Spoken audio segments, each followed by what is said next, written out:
ডলারের বাজার নিয়ন্ত্রণে গেল বছরের ৮ মে ক্রলিং পেগ পদ্ধতি চালু করে বাংলাদেশ ব্যাংক। তবে ১০ টাকা বাড়িয়ে প্রতি ডলারের ভিত্তিমূল্য নির্ধারণ হয় ১১৭ টাকা। এর চেয়ে ২% বেশি কমে কেনাবেচা হওয়ার কথা ছিল। তবে কিছুদিন ১২০ টাকায় বিনিময় হলেও পরে দাম উঠে যায় ১২৬ থেকে ১২৭ টাকায়। আন্তর্জাতিক মুদ্রা তহবিল IMF এ ধরনের ব্যবস্থাকে উঠিয়ে দিয়ে মুদ্রা বিনিময় হার পুরোপুরি বাজারের উপর ছেড়ে দেওয়ার কথা বলছেন। এতে সমর্থন দিচ্ছেন অর্থনীতিবিদরা।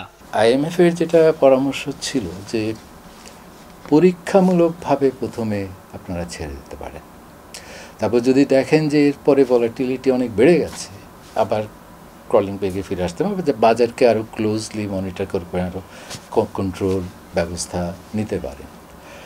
যে অন্তত পরীক্ষামূলকভাবে ছাড়ার সময় তো এটাই। ডলারের বাজার পুরোপুরি স্থিতিশীল হয়নি উল্লেখ করে ব্যাংক কর্মকর্তারা বলছেন, চিন্তা ভাবনা করেই বাজারের উপর ছেড়ে দেয়া উচিত হবে।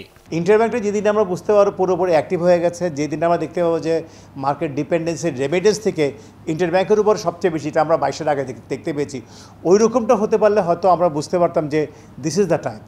এখন যেহেতু ওই পর্যায়ে আমরা যেতে পারি নাই, এবং আমি এখনও দেখছি যে মাঝে মাঝে একটা টাইটনেস আসে, সো একটা অনিশ্চিত অবস্থা আছে। যদিও বাংলাদেশ ব্যাংক বলছে আগামীতে ডলার বাজারমুখী হবে এবং মুদ্রা বাজারে যাতে কোনো ধরনের অস্থিরতা না থাকে সেজন্য নজরদারিও থাকবে। বৈদেশিক মুদ্রা ফরেন এক্সচেঞ্জের যে এক্সচেঞ্জ রেট, এটা বাজারমুখী হবে এবং বাজারমুখী যাতে হয় বাংলাদেশ ব্যাংক সেই বিষয়ে কাজ করবে এবং এই জন্য যতটুকু নিয়ন্ত্রণ রাখা দরকার বাজারমুখী করার জন্য সেটুকু নিয়ন্ত্রণও বাংলাদেশ ব্যাংক সংরক্ষণ করবে। বর্তমানে ডলারের আন্তঃব্যাংক বিনিময় হার ১২২ টাকা, তবে খোলা বাজারে ১২৪ থেকে ১২৫ টাকা পর্যন্ত বিক্রি হচ্ছে।